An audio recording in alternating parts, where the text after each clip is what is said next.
In this episode, I'll discuss the 6 essential gymnastic abilities. Now, these are the skills that live inside all the movements of dressage as you go up the levels. But what's nice is that you can master the abilities starting much earlier than you think. And that way, when the harder, more physically demanding versions come up, you and your horse are ready. So here we go, episode 127, 6 essential gymnastic abilities. Hi, I'm Karen Rohlf, and welcome to Horse Training in Harmony. This podcast is about you making progress with your horse in a way that you both can love. It's about learning how to move and be in harmony. Because yes, you really can develop a horse to be both athletic and happy. When we show up as our best selves for our horses will show up for us. So let's get started. When I sat down to do a podcast this week, I kept thinking to myself, have I really not talked about the 6 essential gymnastic abilities yet? I mean, I think I have mentioned them inside maybe some other episodes, but they're important enough. I really think I should highlight them now. And I know the last few podcasts have been a little bit mindset-y and stuff like that. So I thought, all right, let's give them some stuff. Let's give them some actual things that you can go think about doing with your horse. So these 6 essential gymnastic abilities are something that that's my term for them. If you Google that, you'll probably circle right back to me because I haven't heard them described quite like this. And the way I came up with them like this is when I was thinking about creating the course that comes after the Sweet Spot of Healthy Biomechanics course. The next logical step is now to look at gymnastic development of the horse. And I always like to think about, well, what information is out there readily available for everybody and what's missing? Like, what's the piece that people aren't getting, or what's the information that's not out there? Or even more importantly, like what's needed as far as how to explain this stuff to people so that they really get it and they get a chance to practice it more effectively. And that's what I'm really interested in.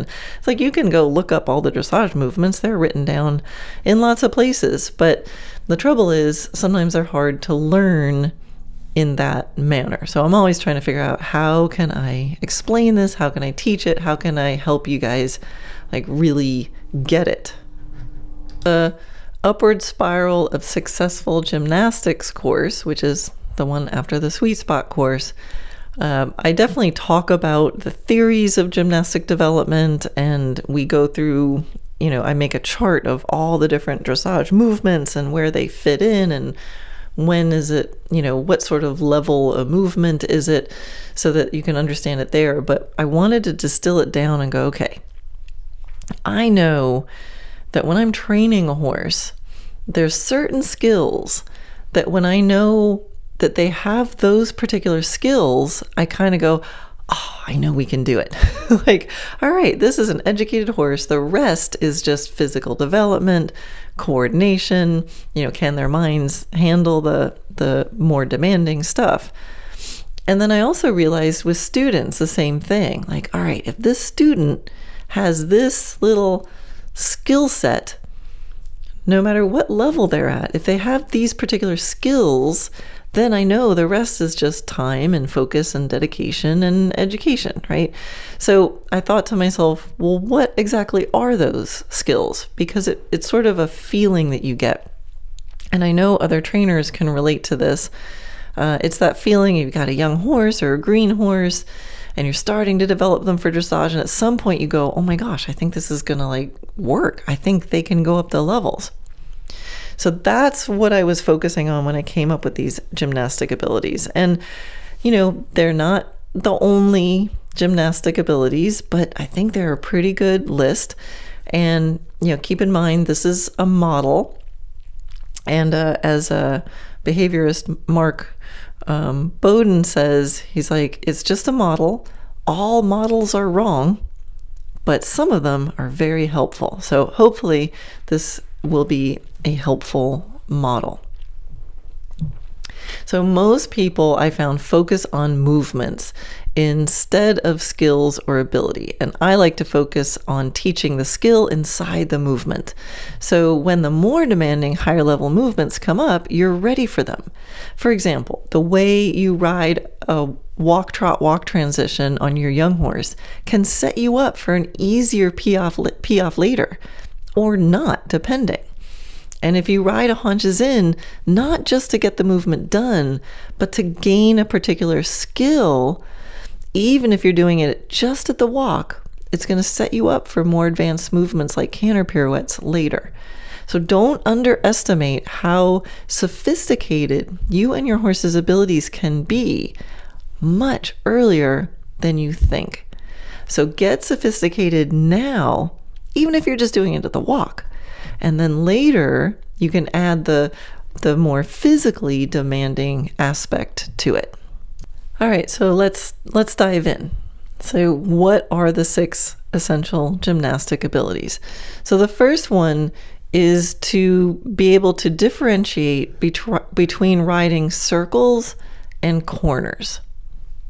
The second ability, and we'll go through these, I promise, is to be able to release into up transitions. The third is to be able to ride forward into down transitions. The next one is to be able to bend and maintain bend without relying on your inside rein. The fifth one is to be able to connect the horse's inside hind leg to their outside shoulder. And we'll go into this. And then the sixth one is to be able to ride the horse into the bend or towards the bend. All right, so let's go through these one at a time. So there's a difference between how you ride your horse if you're doing a corner versus a circle. And now some of you are saying, but wait a minute, Karen, when you ride a dressage test, I've heard ride the corner like it's part of a 10-meter circle or, whatever size circle. Yes. So yes, this is true. Circles and corners are really related, and that's why I put them in as one skill. So even though it's 2, you could say, hey, it's riding circles, riding corners, but I put it as one skill set because it's the skill of understanding the difference between them. And for some horses, in order to ride a nice circle, in order to end up with a circle, you actually have to feel like you're riding corners. And sometimes to negotiate a corner more smoothly and with balance, you have to ride it a little more like a circle.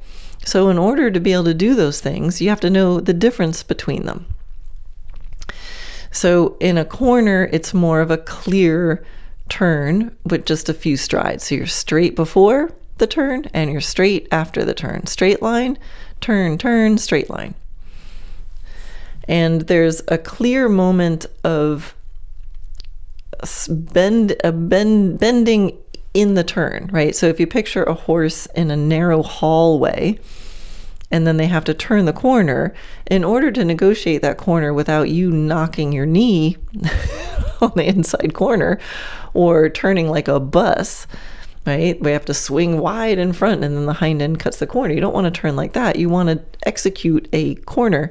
Then the horse needs to be able to bend for just a moment. So it's like straight, bend straight, or more like straight, turn through bending and then straight again. All right, so that's a very particular skill. It's a very conscious thing you would ask your horse to do. And a circle is different than that, right? So the circle is round. A circle starts and ends in the same place, or it's not a circle. It has a definite size. It's a this meter circle or a that meter circle. And there's a special skill set for being able to negotiate that circle smoothly where you can set the balance up so every stride stays the same. And so again, to some horses, in order to end up with a circle, you can't ride a circle. You actually have to feel like you're riding a whole bunch of partial corners. Or what I'll tell people, ride it like it's an octagon, right? So it's straight turn, straight turn, straight turn. That's really good for horses who tend to like bulge and leak out through their outside shoulder or something like that. But there's other horses who come into the corner and they fling themselves around, right? They just like swivel their hind end out, or they throw their shoulders to the inside. They're trying to ride it more like it's like a corner, but then too much. And for those horses, you want to smooth out the corner and be able to have a more arced, smooth line. And so that skill set is going to come in handy every time you make a corner, every time you make a circle, every time you have to turn onto center line, like all the time. All the time. And so to be able to understand those two different ways of turning and master them. And you can master these at the walk on a very green horse. Very green. So don't wait until, sometimes we think, in first level and training level, if you have a big moving horse, they don't really expect you to go in the corners, right? You have to kind of cut the corners, and it's sometimes really hard to tell the difference between a short side that's ridden like a 20-meter circle or a short side that's ridden like straight corner. And that's the reality if you're on a big moving horse. However, just because we kind of forgive big moving horses at training level, the lower levels don't have to go deep in the corner like you would expect a Grand Prix horse to go. But don't wait until you're in the upper levels to ride a deep corner like that. So this is actually connected to a very foundational thing I do with my horses from the first rides. Trot down the long side, stop in the corner, do a yield. Trot down the short side, stop in the corner, do a yield to turn. I'm already setting them up to understand the idea of corners separate from circles. So those are, I'll do with young horses, I'll do that corner to corner exercise, and I'll do set up cones to mark my circle and play with them hooking on mentally to the circle until it flows like a circle. So it seems really basic, seems very foundational. Maybe some of you are already doing both of those things, but to think to yourself, not just, this is what we do for young horses, you're thinking, I'm already working on my Grand Prix corners. I'm already playing with my fluid circles so that I can do the upper level things later. All right. So the second skill is releasing into up transition. So what do I mean by that? Now, first of all, an up transition could be to a higher gait, meaning going from a halt to a walk to a trot to a canter, or it could be transitions within a gait, from piaffe to collected trot, from working trot to a lengthened trot, something like that. So within a gait, changing the length of the stride. And you want to feel like those up transitions are a release of potential energy. So like a coiled spring, right?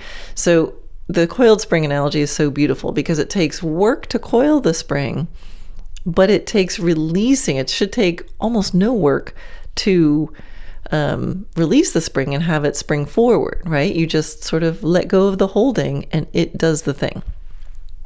So you want your horse to feel ready and waiting. So that's the tricky part with horses. You don't want to feel like, I'm holding it, and then I release and blah, it goes running off, because we also want them with us, even on a loose rein. So it's that ready and waiting state that allows us to go, are you ready for a trot? And you feel that trot in there waiting to happen, and your horse is just waiting for you to say when to do it. And then you release that, or you start that trot motion and they're already right there for you.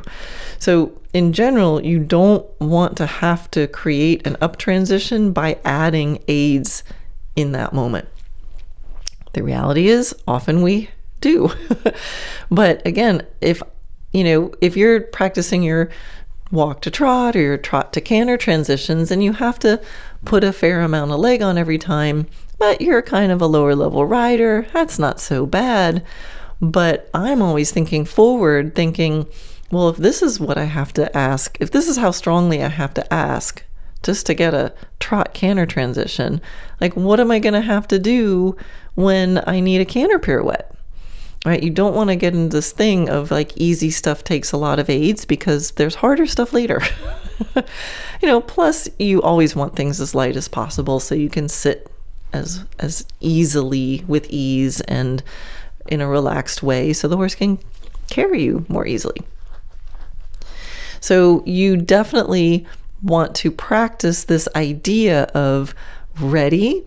It's going to be an up transition. Are you ready?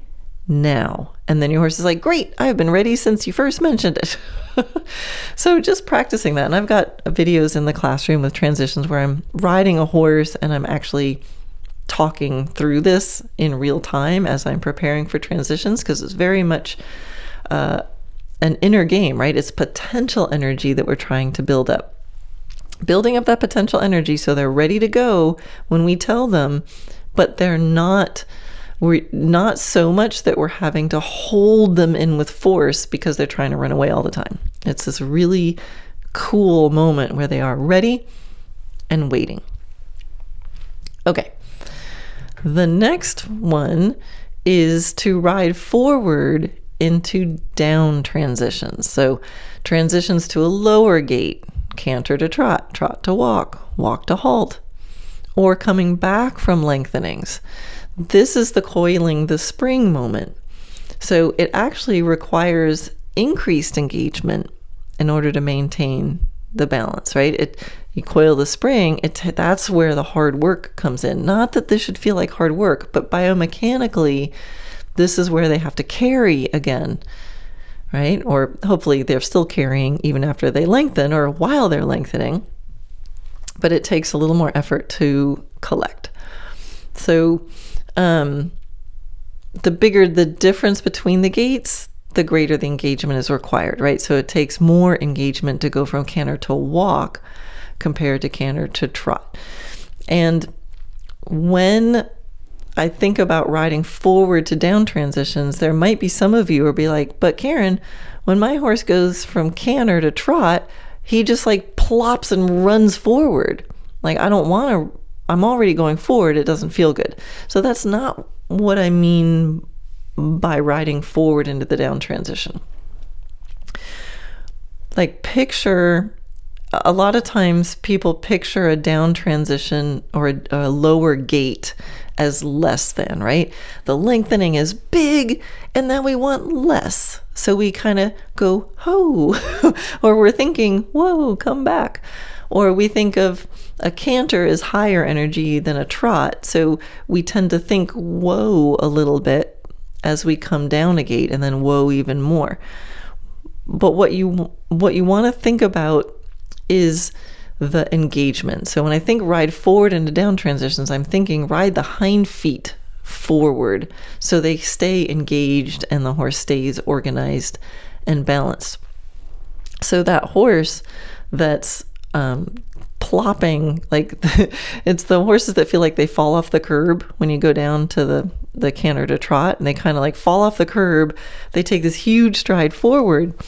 What feels huge because their hind end is way off behind them, and their hind end is not thinking forward. They're just falling. So I don't mean forward of like the gravity ball rolling down a hill feeling.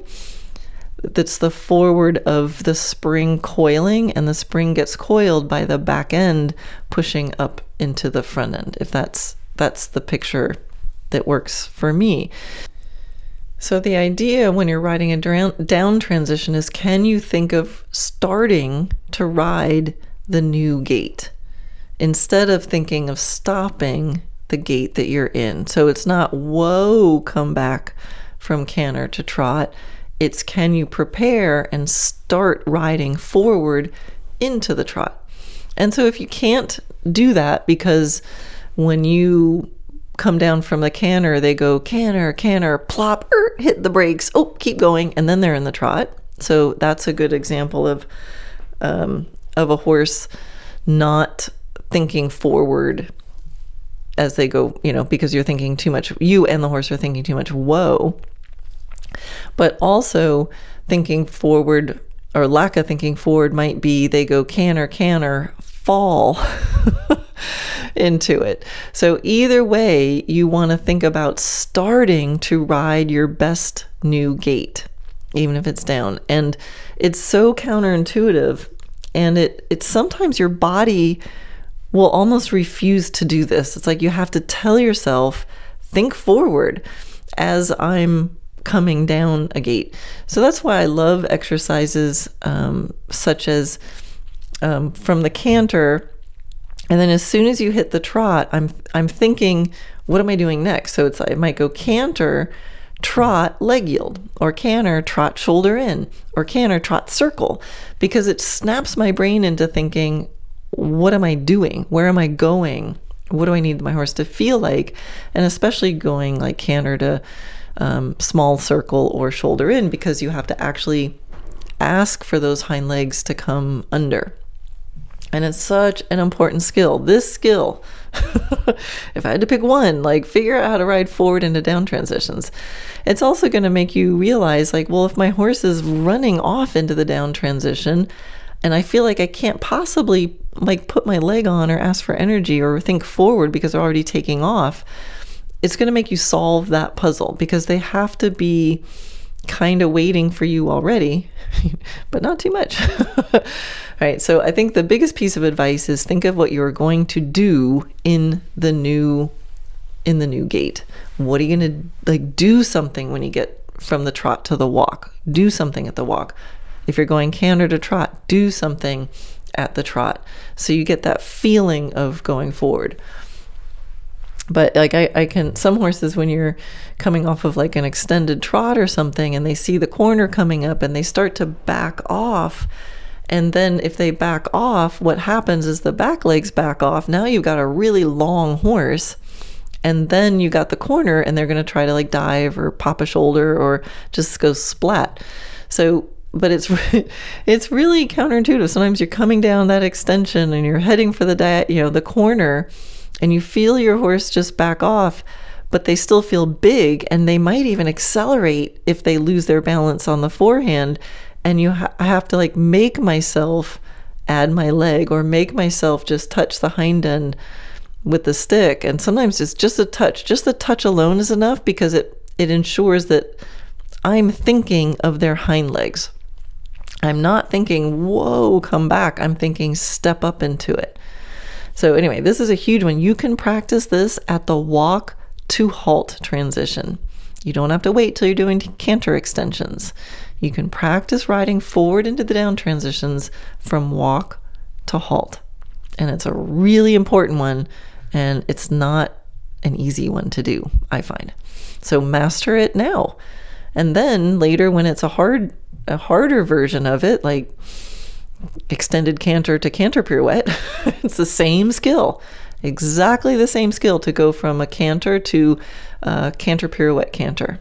You've got to ride them down a gate, smaller, not down a gate, do a transition down within the gate. They're getting smaller, more collected, but they have to be energetic.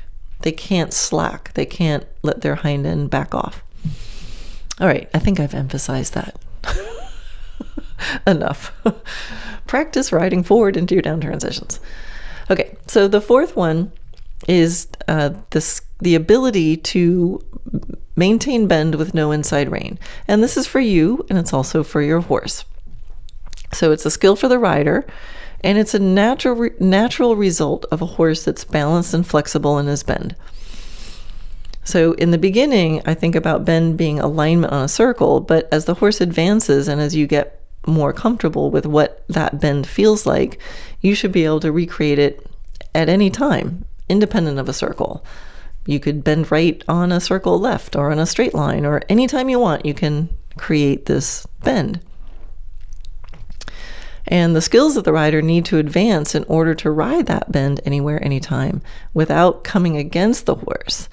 And that ability to be soft on the inside rein is both an ingredient of this, but it's also proof of the ability of the bend. So if you and your horse are relying on the inside rein to maintain bend, it's a red flag, and it's going to come back to bite you in the butt later, I promise.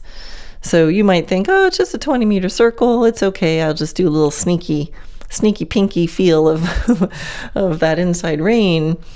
It doesn't look too bad. We've got our understanding worked out. But as later, as you start doing things like counter changes of hand in the half pass, like you just want that to be clear. If they're leaning or depending on the inside rein, well, guess what? It's about to become the outside rein. You got to go back and forth.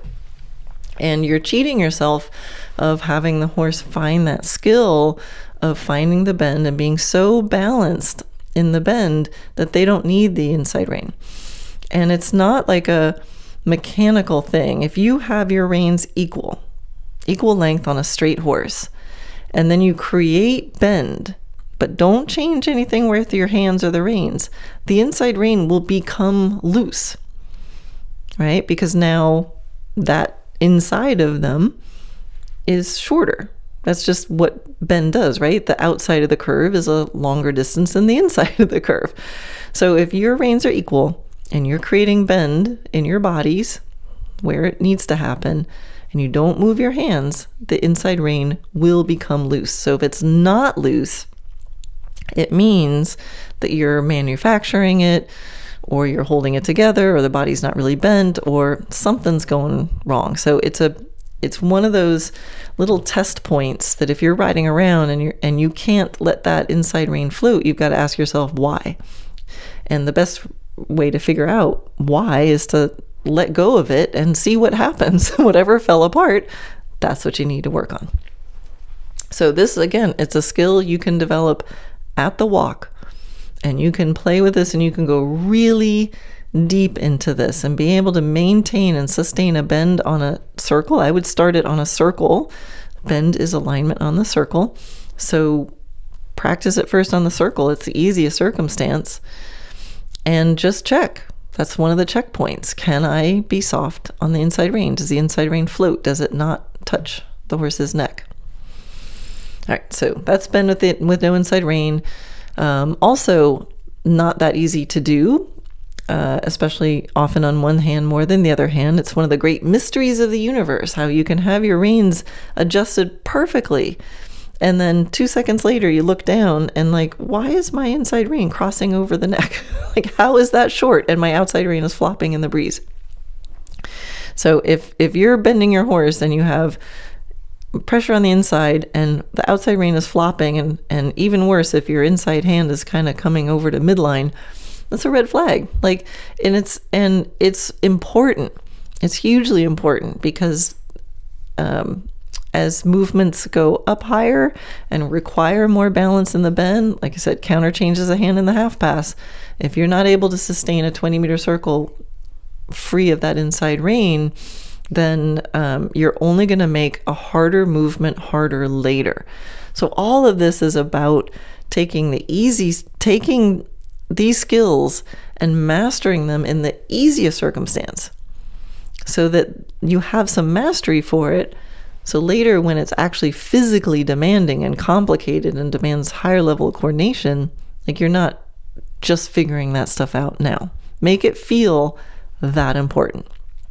Your 10-meter circle or 15-meter circle walking with your horse who's green and maybe you don't even have a canter yet, if you can master this, you gained a really important skill that you will use a lot later. Okay. The fifth essential gymnastic ability, according to me, is to be able to connect the inside hind leg to the outside shoulder. Some of you have heard inside leg to outside rein. Okay, well, that's a set of aids. What are those aids supposed to do? They're supposed to connect the inside hind to the outside shoulder. And that's why I rarely teach by listing aids to use, because if you just put aids on and you don't know what they're supposed to do, you're just going to be putting aids on. So you want to establish and feel that there's a connection between the inside hind leg and the outside shoulder. This is a dynamic that lives inside so many movements, right? It's shoulder in concept, right? And shoulder in is the mother of all gymnastic exercises, according to some. It's a really important one. It's like medicine, right? Sometimes it's not so fun to start to learn, but when you have it, it can cure a lot of things. This dynamic is key to engaging the horse and lightening the shoulders. This dynamic is exemplified by the shoulder in, but it can be felt within many movements, from basic ones such as circles and even corners, hindquarter yields in motion, leg yields, for example, but as well as within advanced movements like half passes and pirouettes and flying changes and turns, every time you turn a corner. So since this is a dynamic that lives within many different movements rather than a unique movement, the criteria and the essence will apply to kind of any movement where this dynamic is happening, right? So it's this feeling of, I can feel the inside hind leg under my seat, and it's energetically connecting to the outside shoulder. And that you can engage the hind leg without losing the shoulder. You can have the shoulder without the hind end lagging behind. So it's a very particular dynamic. You can think of it as just shoulder in, but again, because even if you're not in a shoulder in, this dynamic applies inside a circle, inside a half pass even. There's a dynamic of inside hind to outside shoulder, inside a half pass, pirouettes. So that's why I pulled it out, because otherwise it's like, oh yeah, I can do inside hind to outside shoulder if I'm doing a shoulder in, but it's happening more times than that. So you want to be able to do that. Can I feel the inside hind leg under my seat? And can I capture it, or at least not let it leak out through that outside shoulder? And that's where we end up with engagement that lightens and frees the shoulder. It's not just engagement, it's engagement that lightens and frees the shoulders. Okay. And that's it. Nope. Only kidding. We have one more. So number 6, riding the horse into the bend. And that is otherwise known as things like haunches in, renvers, half pass. Biomechanically, those things are all the same, but it really feels like a significantly different skill set. And for some horses, it seems easier to do a haunches in than a shoulder in. But often that's because horses' weight is sort of naturally on the forehand. Some horses will do a haunches in or kind of go into the movement that looks like haunches in because they're putting their weight on the forehand, and then their hind end swivels around really easily. And sometimes the horses that are really easy to do haunches in with end up being hard to do shoulder in with because they're a little extra on the forehand. And when you ask for the shoulder in, they're like, oh, nope, that's the thing I've been avoiding. So the tricky thing with haunches in often is to do it in a way that really does engage the horse. It's possible to do a haunches in by the horse being on the forehand, where a horse on the forehand, you can't do the shoulder in easily. You have to lighten. Lightening the shoulders is part of getting the shoulder in to even happen. But you can kind of do a faker haunches in when the horse is on the forehand. So in general, shoulder in will create engagement more easily than a haunches in will. The tricky part is to keep the engagement inside the haunches in.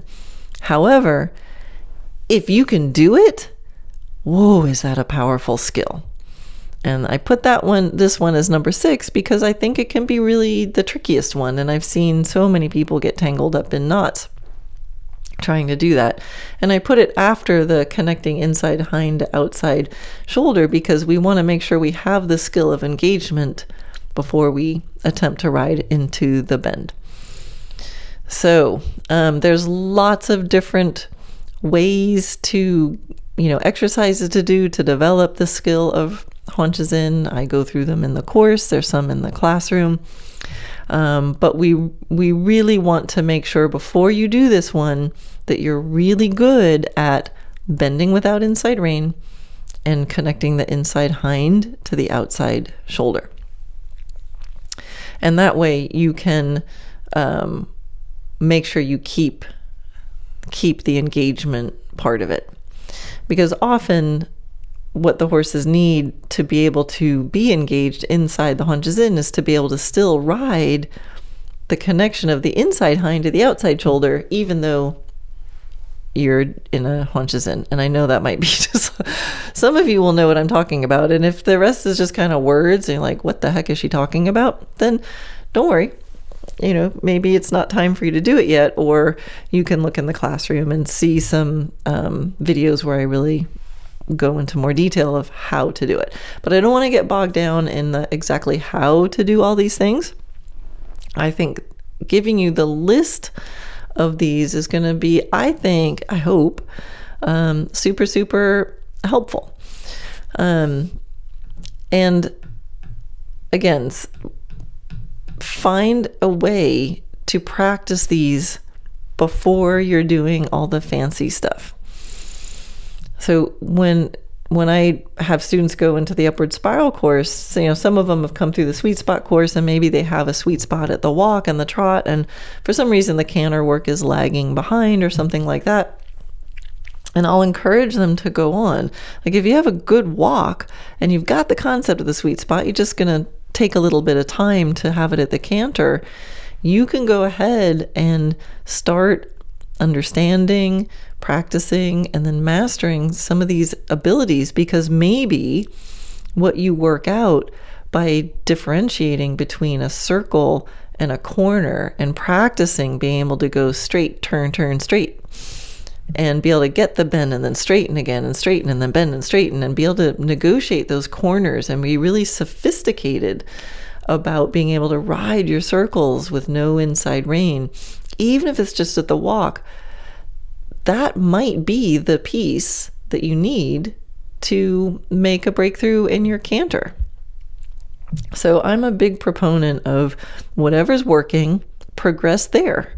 And if there's some piece that you're playing with that's not working, well, then hold that one back. So you don't have to, you can mix and match. Like you could have a horse who's piaffing, but you don't have your flying change yet. Even though if you look at the dressage tests, you think, oh, well, they need to learn flying changes before piaffe, because piaffe doesn't come until way at the end. And I kind of think the other way around.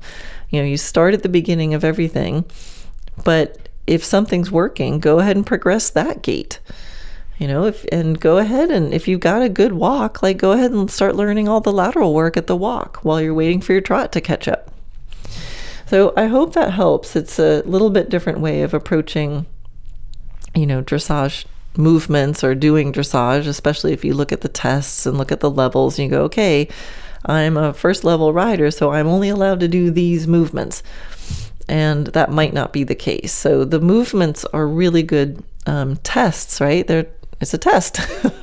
It's like, can you do this? But you can go ahead and start learning more of the skills and allow yourself to master and get very sophisticated on very precise things. And that's why I pulled these 6 things out, because I think these are really cool things that you can master. They will absolutely help everything later.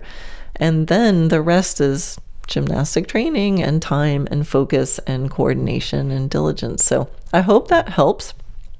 And let me know. As usual, join me in Dressage Naturally Land Facebook group, and that's a great place to leave a comment or start a conversation about this or any of the podcasts.